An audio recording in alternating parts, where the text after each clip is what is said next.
They say hell is a cold place. Out here on Little Tall Island, the power is out, the snow is piling up, and someone is knocking at the door. You're safely tucked away in the cellar, but out there, the storm's just beginning. Give him what he wants and he'll go away. We're settled in for the night.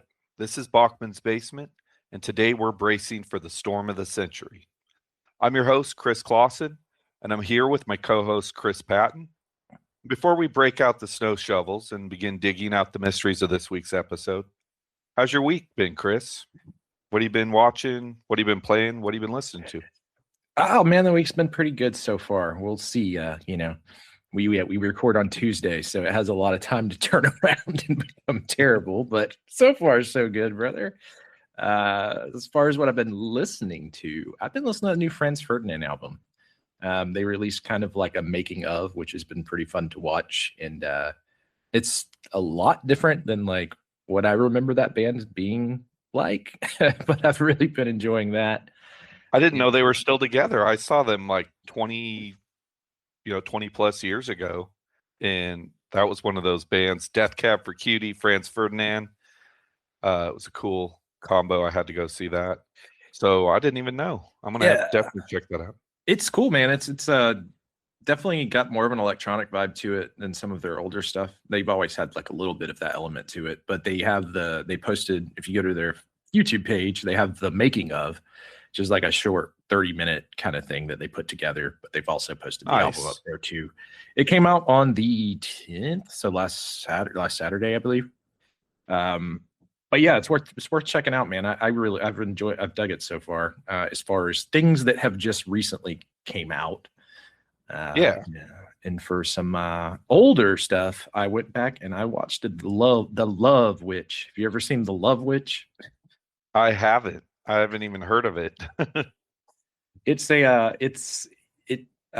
kind of it's a movie about it's exactly what it says, but it's a movie about a witch that's trying to get people to fall in love with her through these different spells, and every time she puts one of these spells out there, the results are they're terrible. They don't end up working in the way that she wants. The movie came out in 2016. Very much like a B horror. There's some surprisingly good acting to it. It was kind of loved by critics because it plays like some really cool tribute, like playful tribute to 1960s horror and a bunch of like Technicolor films. So it's got a very unique role to it. But you guys would probably, you and the wife would probably dig it. I recommend it. It's a fun watch. Cool. Yeah, I'm definitely gonna check that one out. Then as far as what I've been playing, I finished up Fable 2, which will be coming in the near future as a follow-up to the Fable 1 for the Patton Report. This coming week, the Patton Report is just me complaining about 12 games that ruined my childhood. So it'll be a list of 12 terrible games that I'm going to run down. Everybody can check that out coming very soon. But yeah, that's all I've been up to, man. What about you? What you been watching? What you been playing? How's the family? How's the week going? Things have been well as usual. I guess, to start it off, we did our Dagger Heart thing last night. That went very well. Kind of just moving right along. Had some new insights into the greater story we made a new ally towards the end of our session last night after a battle with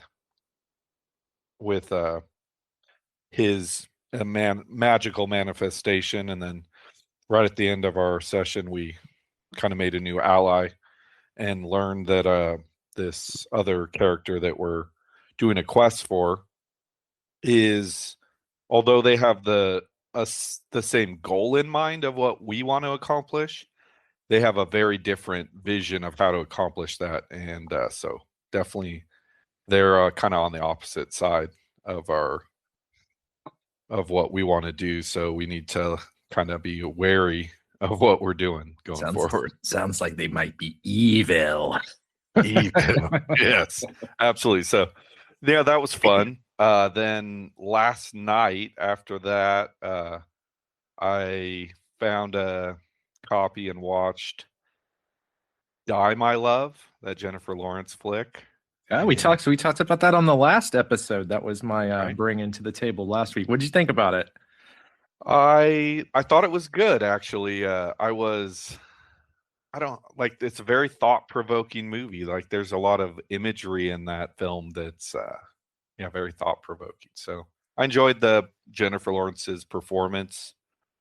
And honestly, I actually really liked Robert Pattinson's performance as well. It's very sort of a departure from anything I've seen him do as well. Yeah, they don't give him as much to work with in it, but the little parts that they do give him, he holds his own. With Jennifer Lawrence's just, I mean, masterful performance. The movie's Yeah. just such a weird thing, man. It's like such a slow burn. Like Yeah. right after I finished watching it, I was like, did I like that? Did I love that? Did I hate that? It was kind of weird. And then, like I said when we talked about it last week, it stuck with me. Like I find myself thinking about it quite often, Right? which means I liked it more than I thought I did initially. I like the way that the opening of the film is also the closing of the film as well. So like that little what do you call it? Um foreshadowing, I guess, the of what's to come and you don't really understand why you're seeing that, but then it makes sense by the end. So I also one of my favorite things that happens in that movie. This will be small. It's not really spoilerly, but when Robert Pattinson's character is listening to Eric Clapton, and she's like, "I hate this. Turn I it hate off." guitar music. I was like, oh man, shots fired. That I was like, slow hand kind of brings out that rage in me too. I feel you. that I was like, I was on Pattinson's side for that conversation where she's like, I hate guitar music, and he's like, who hates guitar music? I don't know about. I don't hate. As a guitar player, obviously, I don't hate guitar music, but I do feel with her like Eric Clapton. I'm not the world's biggest fan. I feel like Yeah. whenever Clapton comes out, and I'm like the dude when he hears the Eagles, he's like, I just don't want to hear the Eagles, man. Right. But that was great. And then there's another scene where there's a few scenes where Jennifer Lawrence is just absolutely like wild in that movie, and Unhinged. Yeah. I didn't know unsettling. I didn't know what to expect, which was refreshing and also terrifying at moments in that film without saying anything at all about it. Just like there are moments where like you're like, this could go really bad one way, and then that's not what happens, and then you're like, oh, it could go really bad the other way now. But yeah. She makes you wonder the whole time. Is like, when is she going to snap and start killing people around her? Yeah. And I won't say anything more because it's worth a watch. Like I said, it was one that set with me. So I kind of didn't want to go too much into it because you said you wanted to watch it last week, so I didn't. I didn't get into all the details. I got it in before we obviously recording this, so definitely a good recommendation. And yeah, being it's so new, yeah, let's let people discover that one. And then I guess for what I'm playing, I'm still playing Avatar. I sat down and played a little bit today, and I got past that point that I was stuck at the last time we talked about it. So I figured out what I need to do was just tackle one side of the compound and then get outside the compound, go around to the other side, and then that worked out. So yeah, we also got to play some Marvel Rivals together. Hadn't done that in a while. Right, that was super fun playing. Your boy was popping off out here as Rocket. Yeah. Oh, new season of Marvel Rivals starts on Friday, so we'll have Deadpool in the game. That'll be fun. We'll definitely need to do this again with Cassie. Get the old band back together. It's been a while since we had played that, so that was a lot of fun. But yeah, for sure. Do we want to get into the storm of the century? I don't know that we you kind of hit it there in the intro a little bit, but yeah, this week we're doing storm of the century. Right. Let's do it. So kind of get started here. Storm of the Century was written for the screen by Stephen King, which makes for an interesting distinction. Obviously, a lot of Stephen King's stuff has been adapted for television or film, but this one was born as a screenplay releasing for audiences in 1999 as a 3-part miniseries, and only later, after the conclusion of the episode's airing, was a hardcover printing of the story released, still in screenplay format. So that is an interesting sort of turning of the table. The setting for the story is a small island off the coast of Maine called Little Tall Island. And for fans of Stephen King, you may know another of his famous novels, Dolores Claiborne, which we haven't discussed on our show yet, but I'm sure it's going to get its moment here in the future, is also set on that island. So, as always, I do want to give a spoiler warning going forward here. We're going to just talk about this television miniseries and just kind of lay out all the plot points and characters and what have you. So, if you haven't watched it yet, check it out. It's on Disney Plus, at least as of this recording. Yeah, it's I think it's on both Disney Plus and Hulu have done this weird conglomeration thing, but I think I ended up watching it on Hulu. As I don't have the full Disney Plus package yet as of right now. But the one thing I noticed remember about this is I think it came out in 99.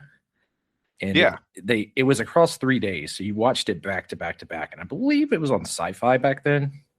So right. It was I remember watching this during that time period. And then the months after, because back in the day when Sci-Fi would put some original content out, boy, you better bet you were gonna see it again. Yeah, I definitely was.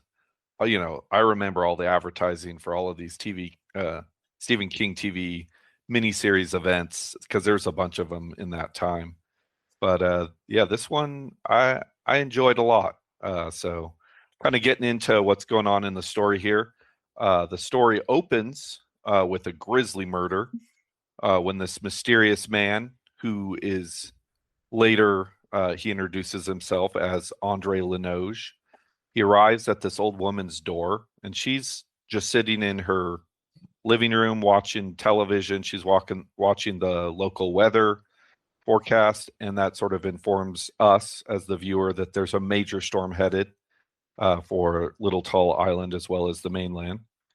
She slowly makes her way to the door. She's an old lady with a walker, and as she answers the door, he proceeds to beat her to death with his cane. He then just remains in her living room chair at the house, waiting for someone to discover the crime. What were your thoughts on kind of the opening of this story? Cool opening. Linoge is immediately unsettling in just the way he looks in this specific cane that he has with him. The outset, we have a couple of things here in this grocery store, which also doubles as the town jail. Right. Which is kind of wild. You definitely get the idea of, hey, this is a very, very, very, very, very small town.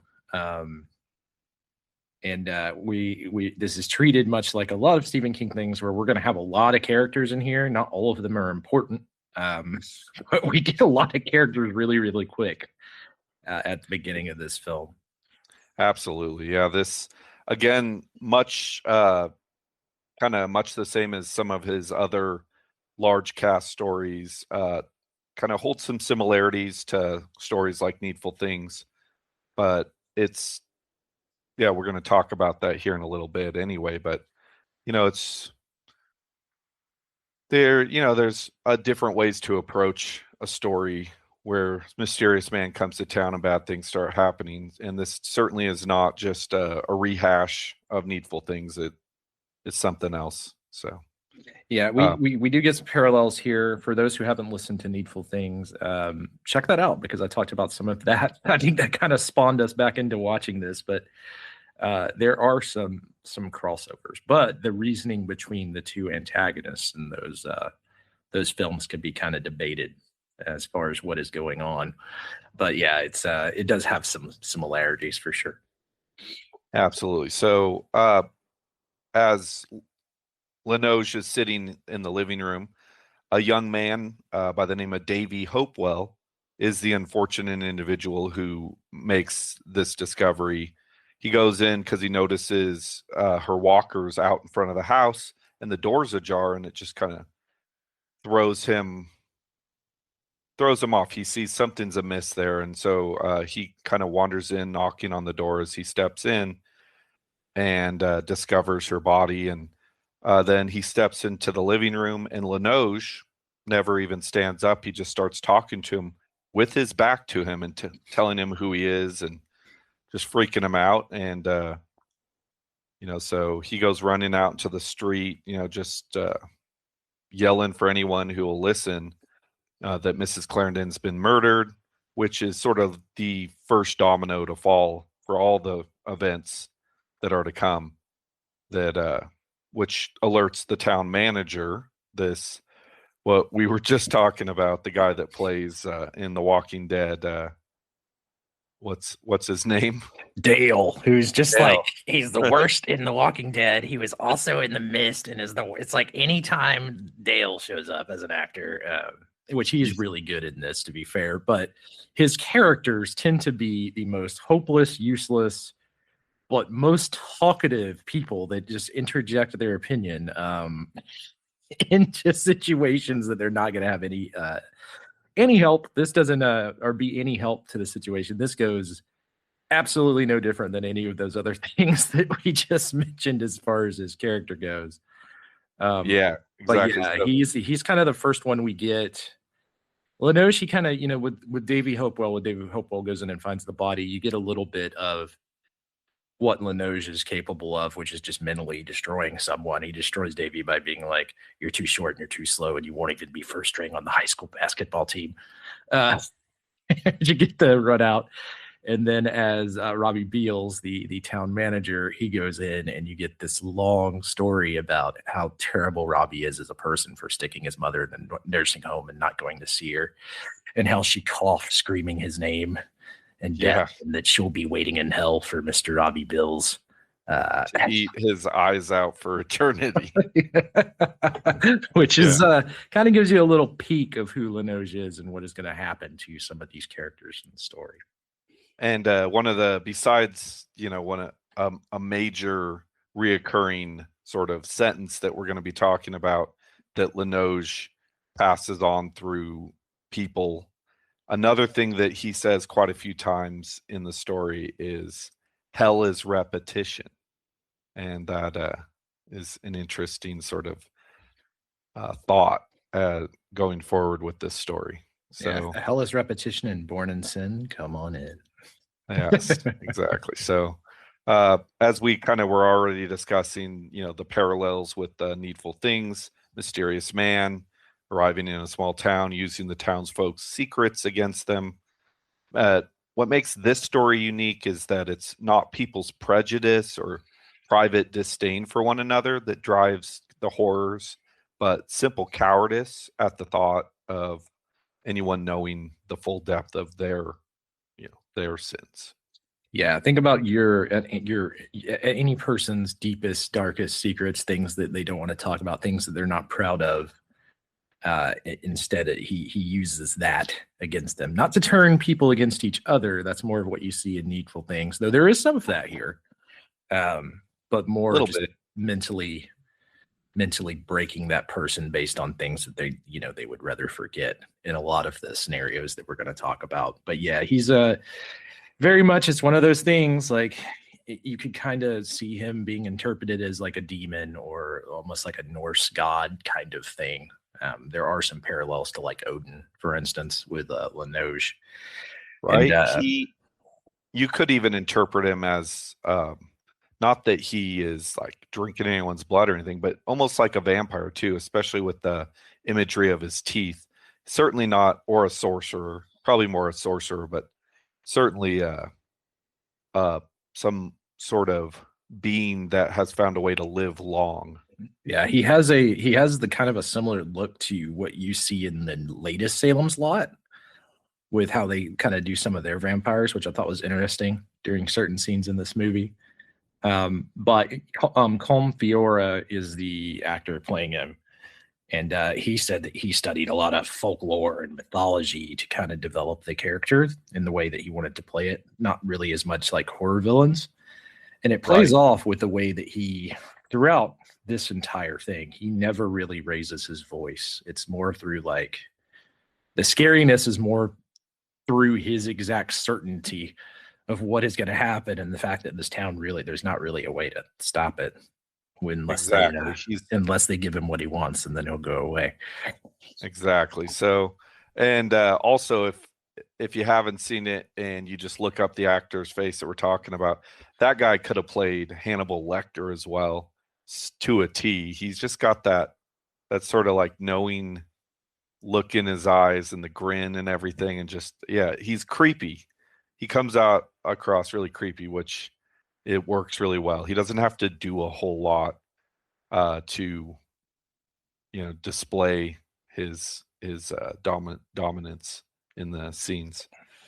So moving on with the story, our main protagonist, Mike Anderson, who's the town constable, brings Linoge in, and he wants to bring him in through the back door. As you were talking about, the jail cell is behind the local town store, but the door is jammed. And what we come to understand kind of as we're watching this is that Linoge has powers. So he's obviously controlling that door and forcing Mike to bring him around through the front. So as he has to do, he comes around the front of the building and parades him through the store. And there's a bunch of people there because it's a small, really small community, you know, maybe 500 people total on the island. And so there's a lot of those people in the store standing there just gawking, going, this is the guy that killed the old lady, you know? And then he just starts telling them who they are and saying things about them that they'd rather not have people hear. And so that is interesting. And then Mike's wife, Molly, and his son Ralph are there because she catches wind that, you know, of what's going on, and she wants to make sure he's okay.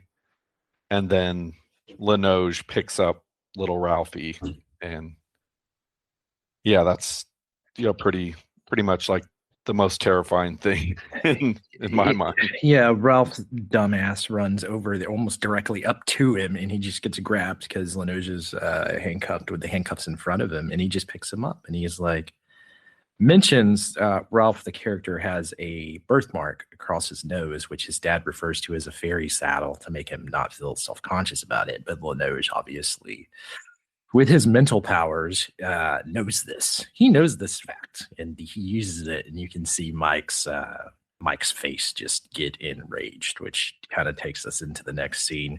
But the whole townsfolk, they all know this anyways, because they're in this grocery store. They know this murder is coming. This is the other thing, because they call it in. The town manager calls it in while everyone's shopping, and the radio is just right there. So they already know a murder has really occurred, because at first they didn't believe it, because they've not had one. I think they say at some point that they've not had a murder in this town since like the 1800s or something. It's mentioned too, where they haven't had someone die since Dolores Claiborne killed her husband.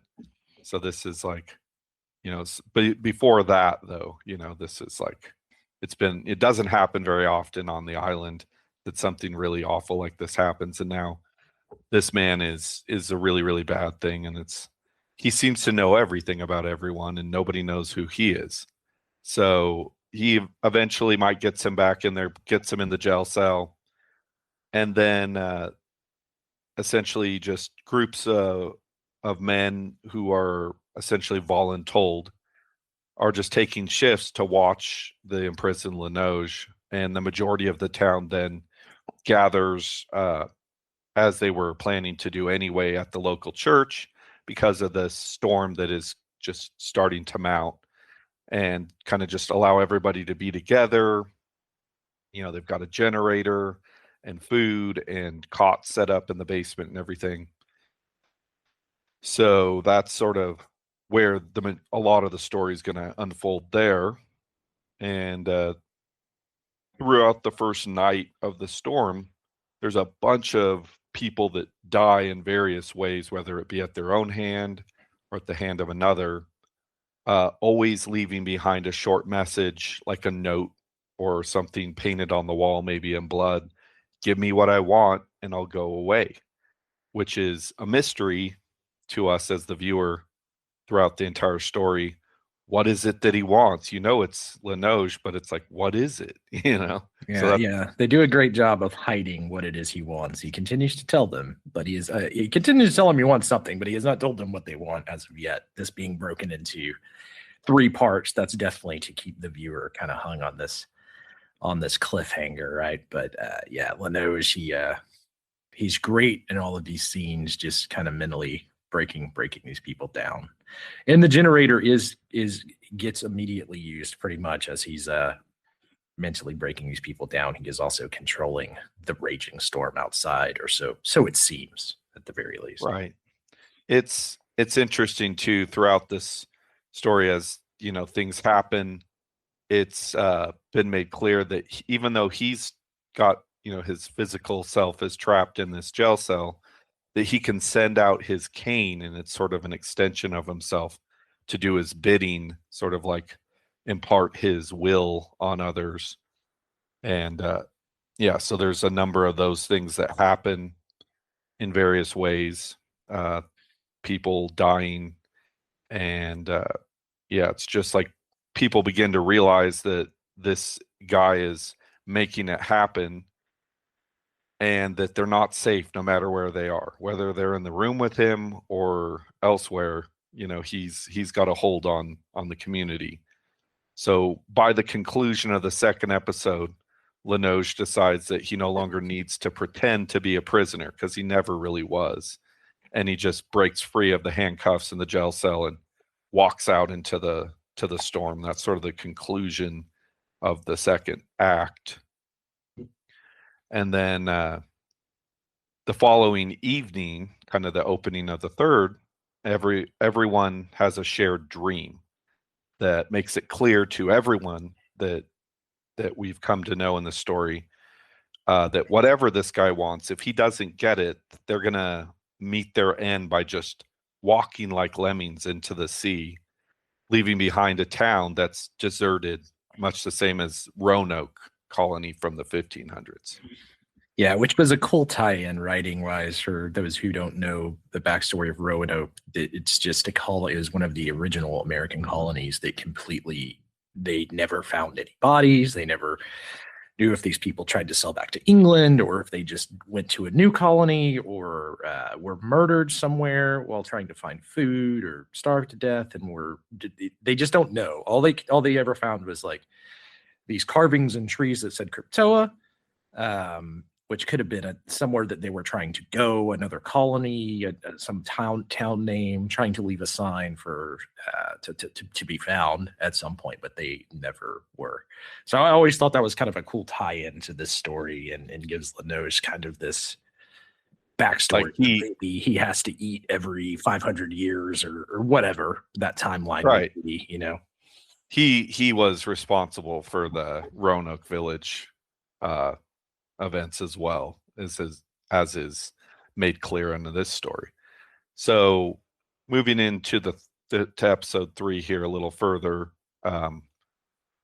Linoge begins visiting the children via the magic cane with the wolf's head. Kind of turns into like what looks like a dog's head, and he coaxes the kids to touch it, which sends them each one at a time into a deep sleep that they can't be waked from or woken from.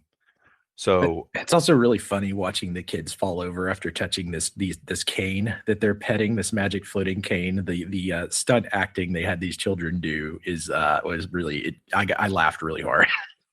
Right. I mean, especially this the town owner's son, the way he falls. I rewound it and watched it like 4 times. It's hilarious. Not intentionally hilarious, but it is pretty funny looking. Right. And they all see the cane, the kids do, but everyone else, the other grown-ups in the room, are watching these kids walk up and touch nothing. You know, they're just touching air, and then they're just falling over. And I mean, yes, this presentation certainly is a product of its time. You know, the special effects are dated, but I still feel like it has a good effect, even watching it 27 years later now. Yeah, it's kind of, it looks cool too. The wolf changing into the dog head, this cute little puppy dog head, silver puppy dog head, as opposed to the wolf, and all the kids being like, oh. But just the way they fall is pretty fun. Absolutely. So the grown-ups fear that the children are dying, and then they quickly realize that they're just sleeping in such a way that they can't be woken up. So we see within the shared dream that the children are having that Linoge is flying hand in hand with all the children high above the clouds. Meanwhile, the Linoge in the waking world visits some of the members of the adults in another room in the building at the church, letting them know that they're going to be gathering together in the sanctuary hall for a town meeting where his mysterious demand will be made clear. Yeah, so. This is very much like an evil Mary Poppins scene. Like if Mary Poppins was evil, it would be kind of like what Linoge has got going on here. Which I saw when made that point on one of the reviews that I watched headed into this episode, which I was like, that's really funny because we don't know, is Mary Poppins a thinny? Are there good thinnies? Is Mary Poppins the good version of Linoge? Because we don't really know her backstory, right? Exactly. I mean, you could make that connection with Pennywise as well if you wanted to, but yeah, for sure. I've seen people do that, but yeah. So obviously, everyone starts talking, and they all understand that what they've all been wondering is going to be brought to light. So they all gather, just like a church service. They all sit down in the pews, and they're waiting for the time. And the time comes, and the Linoge just steps in, makes his way up the middle aisle, stopping every so often and pointing and exposing several different people for their dark secrets. The one that's like just really ugly is the what is it? The priest whose church it is, and this guy's like, throughout the story is saying things. We need to just go along, and God's going to make a way for us, and so on and so forth. And this dude points out that he's, Linoge points out that he's a pedophile. So it's just like, oh my God, it's like all these people have really dark and evil secrets that Linoge it's kind of there just to uncover and use to his own end.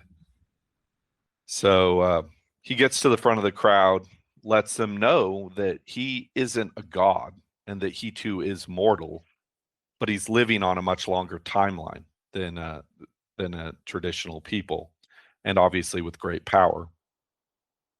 He tells them that although he will outlive all of them, that his time has grown short in the context of his entire life, and that he wishes to train his successor. This heir will be one of the town's children, but he can't make them give him a child. They must do so willingly.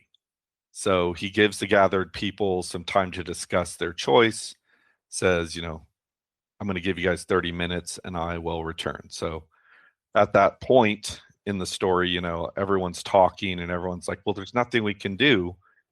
And Mike is like the only voice of dissent in this story, where he's like, we have to stand up to him. He wants to take one of our children, and he's like, how can we bow to that, and everyone's just convinced based on the events of the last 2 days that they have no other choice, and it's give him a kid or everyone dies, sort of thing. So yeah, he's definitely the hero of the story, but it's also an ineffectual one. Yeah, there's nothing that he can really do, which is really, really sad once we get headed to the end of this as we start to wrap this up. But yeah, I mean, you kind of see that, like, while Linoge is the villain that they give us, the town is actually the monster in this scene, right? Like the isolation, the people and their secrets, and how they're willing to just overlook just tremendously evil things. All these things that people are doing, and some people are even aware of, and people are just willing to overlook it because it's inconvenient for them.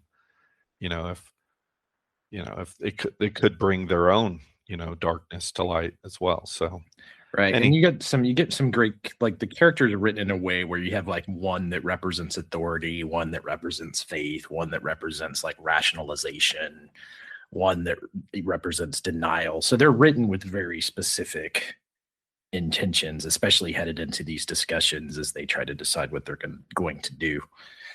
Right. And so it's like, as they're discussing, it's there's like 7 children, and so the parents of those kids are all part of this group, and they're all talking, and everyone except Mike, even Mike's wife, says, no, we have to do this as a group. It's the only way we're going to save this community is to make this impossible choice. So, anyhow, Linoge returns and everyone votes, and Mike's the only one that doesn't put his hand up.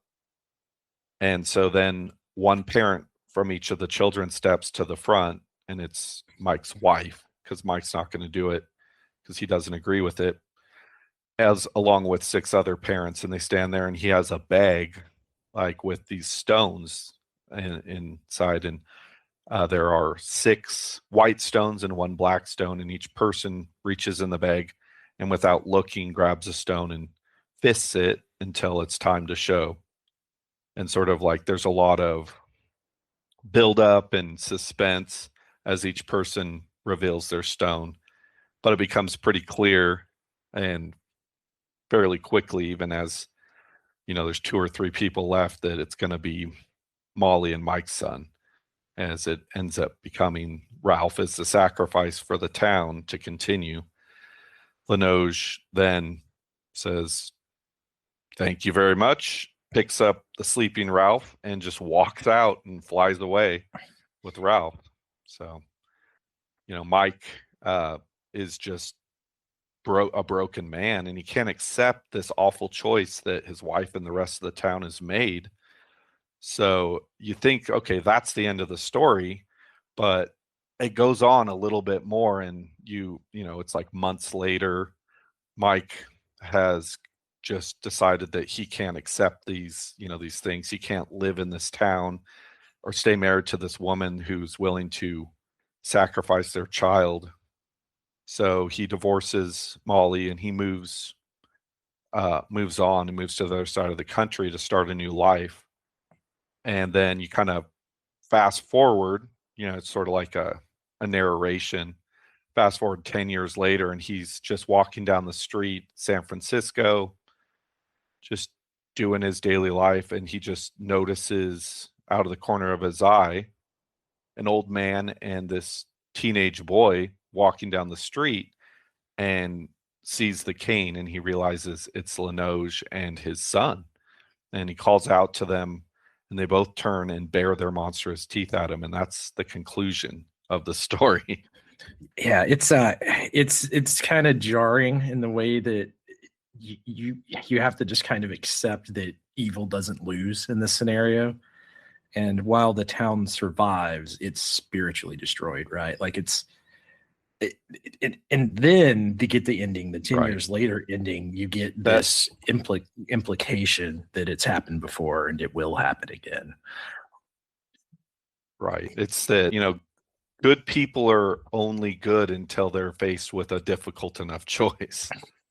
In the fact that the public humiliation in a lot of cases. Now, there were some really evil people in this town, as it turned out, throughout the thing, but a lot of the things that Linoge says are just kind of embarrassing things, right? Like, right, in a way that I don't want him to say anything about me, kind of and grotesque. What's weird is you don't have like any big attempt for them to try to take out Linoge at any point.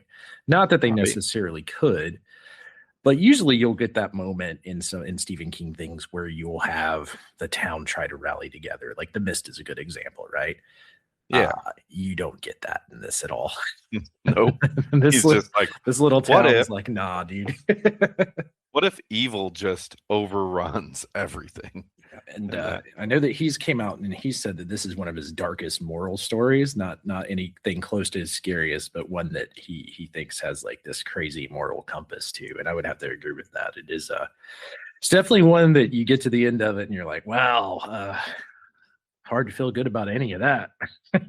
Right. Part of what makes, I think, this story a great addition for the Bachman's basement is the cynicism that King has kind of written the story with. There's no really true heroes here apart from Mike.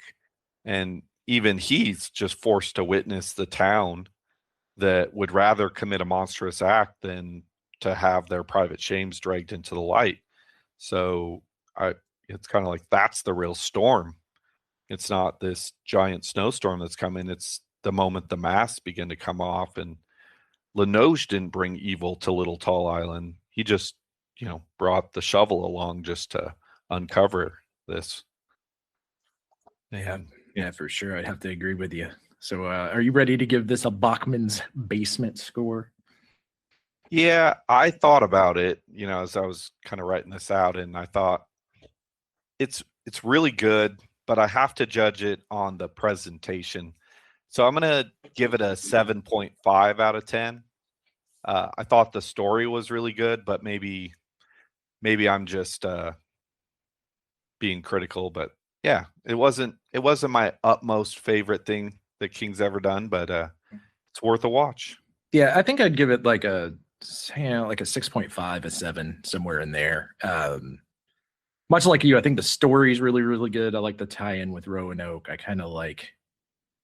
I like the ending just because it is just completely opposite of a lot of other Stephen King things. Like, it's evil clearly just wins in this one, almost similar to Needful Things in a lot of ways with that. But in this, at least you get like the tie-in at the end of you get the thriller music video.